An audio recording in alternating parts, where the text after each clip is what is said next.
Abenaki translates to the people of the Dawnland. They were a loosely banded group of tribes native to modern-day Quebec, Maine, New Hampshire, Massachusetts, Vermont, and upstate New York. The Abenaki didn't have one ruler. Instead, they flourished under dozens of unique regional tribes, each with a distinct culture. Their cultures, however, shared vital similarities that allowed them to be categorized together as the Abenaki Confederacy. At their peak, the Abenaki were numbered at around 40,000. Like most Native American societies, though, the Abenaki were devastated by European diseases, and within 140 years of their contact with the first Europeans, their numbers had halved. In 1676, the Abenaki were forced to migrate north to avoid contact with the British in what was known as the Great Dispersion. Previous to this, many Abenaki coexisted with French traders. Some even sided with the French in Dummer's War, a conflict between Britain and France.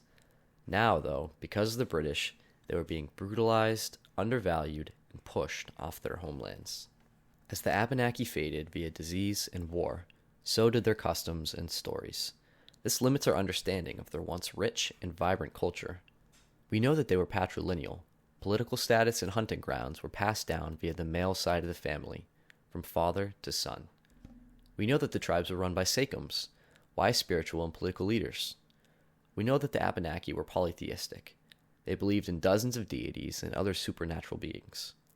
We also know, most importantly, that their beliefs were centered around storytelling. Because of the slight cultural distinctions between the tribes, different Abenaki tribes have slightly varying stories and rituals. Though the pronunciation of names and the emphasis and/or omission of certain details differ between the tribes' stories, the key plot points and central themes remain consistent throughout. Fortunately, many of these stories have been lost to history. But some of these stories are survived by Abenaki descendants today. The Western Abenaki creation story, paraphrased from a native storyteller in Vermont, goes like this. Tibaldak, the creator, and Toba the turtle, Mother Earth, are traveling through the universe together. When Tibaldak rubs his hands, the earth, its beings, and its spirits form and fall to Toba's back. One of these spirits is Gluskapi, a being with the power to create a good world. Suddenly, Tibaldak hears someone shouting for help. He stops and looks all around, but he only finds Gluskapi, also searching for the source of the sound. Together, the pair find a being named Adzihozo, trapped underneath fallen dirt. Adzihozo was created without legs. He just had a torso, arms, and head, and so when he was created, he fell on his back and was unable to move away from the dirt falling from Tibaldak's hands above. When he sees Gluskapi, he's immediately jealous of his legs. So, he asks Tibaldak to make him some. Tibaldak refuses, saying that Adzihozo was created as an accident. He was just formed from the dirt and dust falling from his hands. Out of rage, Adzihozo drags himself away from the pair, cursing Tibaldak out as he goes. Once Adzihozo is gone, Gluskapi pities him and shapes him legs out of the same dirt that he was made from. In Abenaki culture, it's custom to reciprocate gifts. Since Gluskapi didn't want an awkward encounter when Adzihozo returned, he left. He didn't want Adzihozo to feel like he owed him anything. When Adzihozo had cooled off, he returned to where Tibaldak had found him, and noticed the new pair of legs. Like two magnets attracted to each other, he was pulled toward the legs until they became one with him. Unfortunately for Adzihozo, his new legs were still stuck to the earth on the bottom. So, Adzihozo dug out the earth beneath him, creating valleys and basins as he went. With his right hand, he pushed his weight up, scrunching the earth beneath him and forming the Green Mountains. He does this again on his left side, pushing a mound of dirt up and creating the Adirondacks. At this point, Adzihozo is sitting upright. To stand, he grabs the new mountains beside him, creating the rivers as his fingers drag downwards.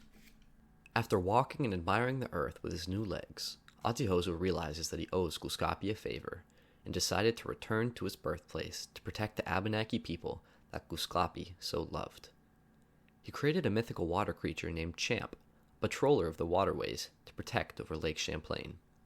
Then, in a final act of gratitude, he turned himself into a rock to watch over Lake Champlain for the rest of eternity.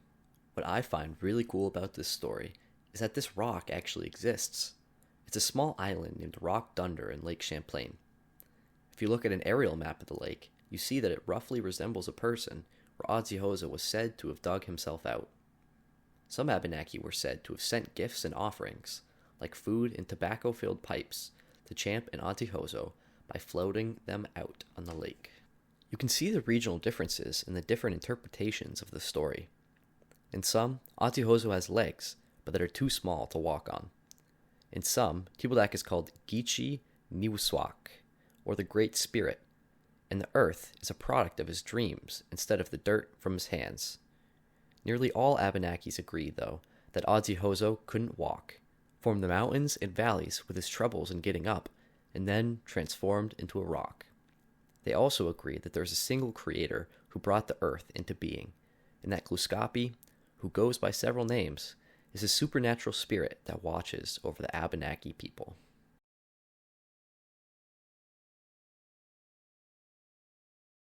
Before European colonialism, the Abenaki tended their homeland for at least 12,000 years. Then, over 2 centuries, they were nearly eliminated from their existence. Late Abenaki myth turns a little glum, attempting to explain why their peoples were devastated by disease. Some stories tell of Gluskapi, their protector, leaving the Abenaki people on a whale, anticipating the white man's arrival. Others say that Gluskapi is enraged with the white man for not obeying his rules. Either way, it's evident that the Abenaki knew that the Europeans were not a good sign. As cultures clashed in early colonialism, some exchange of beliefs occurred. Some Abenaki adopted a unique heterogeneous mix of Christianity and their traditional beliefs. Early Europeans, mostly French, documented the Abenaki as temperate, docile, hospitable, and loyal people. The Abenaki were receptive and friendly to early French traders and explorers, fostering assimilation between the two groups. The Abenaki were much less friendly with the British, however, who preferred to own the land they lived on rather than coexist with the natives. Though history took an unforgiving toll on the Abenaki people, the local legacy is right under our noses.